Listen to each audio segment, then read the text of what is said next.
이제 심판은 시작됐다고 말씀드렸었습니다. 헌재 탄핵 심판이 끝난다고 끝나는 게 아니라 그저 시작일 뿐이라고 말씀드린 겁니다. 윤석열 일가와 윤석열 밑에 내란 공범들을 향한 수사는 이제 시작입니다. 이미 지난 헌재 변론에서 윤석열과 김용현의 바보들의 행진에 가까운 헛소리로 거의 내란을 자백한 꼴이 됐고, 이번 헌재 5차 변론도 대참사가 터졌습니다. 윤석열이 곧 어떤 최후를 맞이하게 될지 모든 국민들이 바라던 순간이 다가오고 있습니다. 영상 시청 전 구독과 좋아요 정중히 부탁드립니다. 그래서 저는 일반적으로 좀 한번 말씀을 드리고 싶습니다.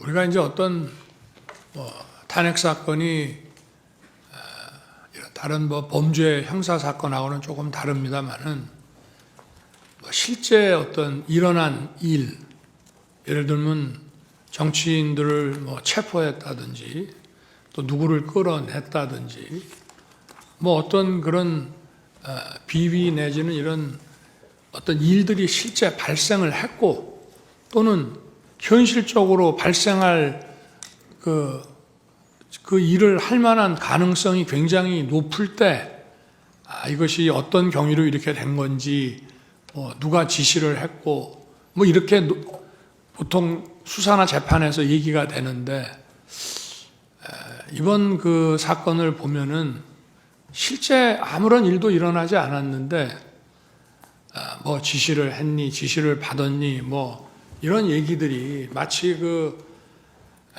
어떤 호수 위에 떠 있는 달그림자 같은 거를 쫓아가는 그런 느낌을 좀 많이 받았고요. 저도 국군 통수권자로서 우리 훌륭한 그 장군들의 그 진술에 대해서 이러니 저러니 제가 말을 섞고 이러고 싶지는 않습니다만은 아까도 전반적으로 나온 그런 얘기의 취지는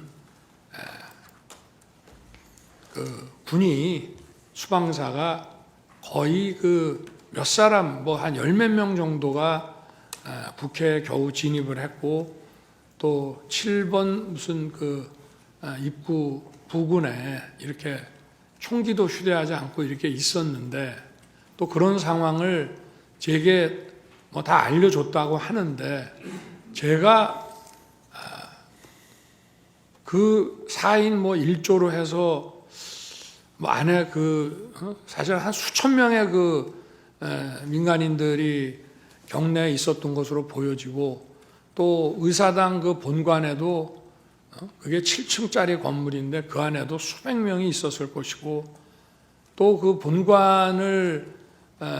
본관에 위치해서 질서 유지하라는 특전사 요원들도 이제 불 꺼진 쪽에 유리창을 깨고 들어갔다가 소화기 공격을 받고 또 다 나옵니다.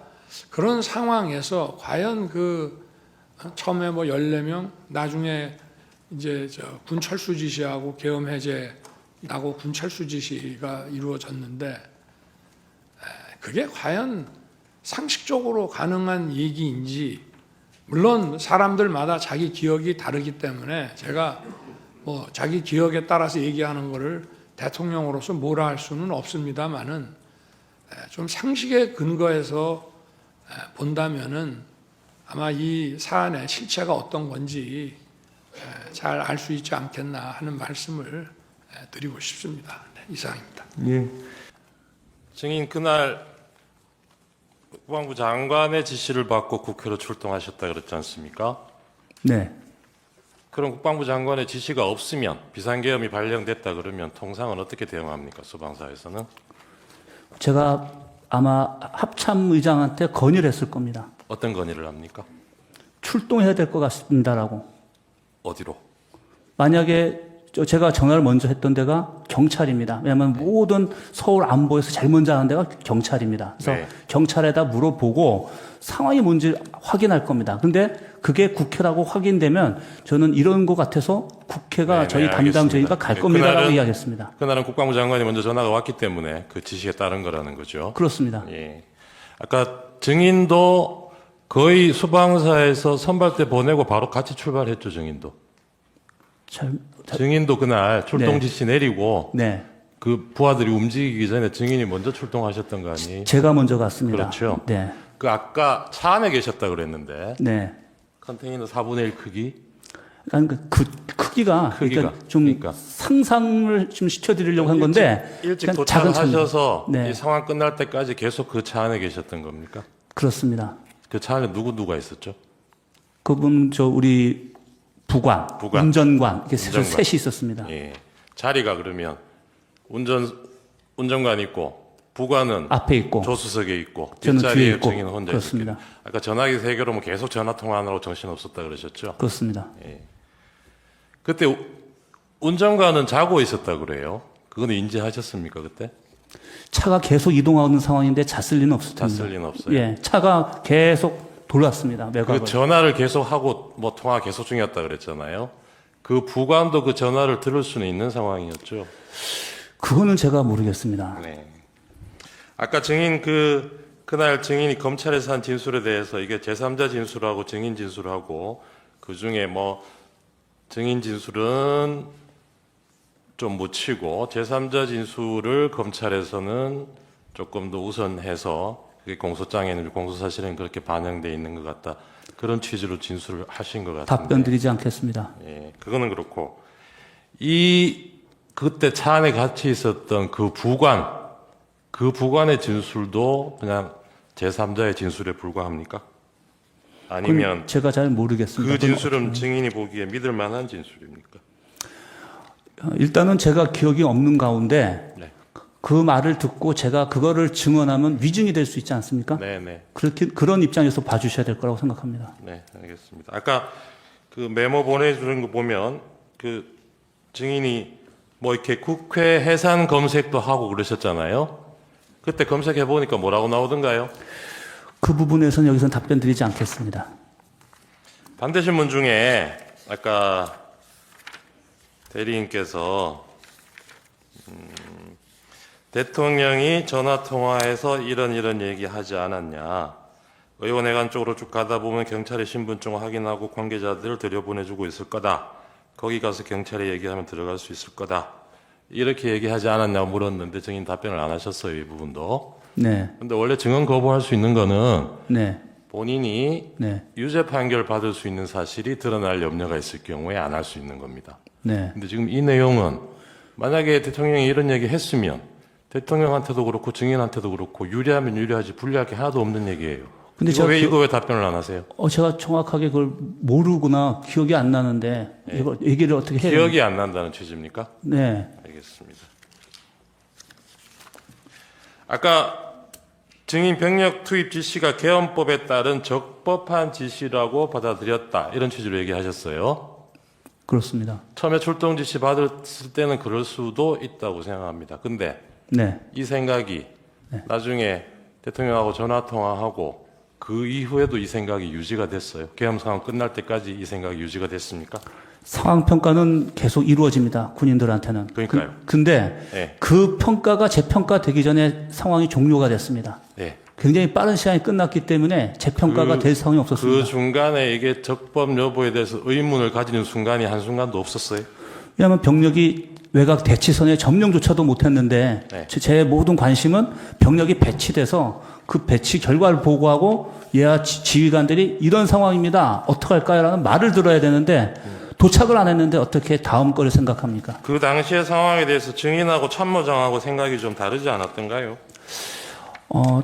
참모장은 제가 굉장히 신뢰하는 우리 제 장군 우리 전우인데 네.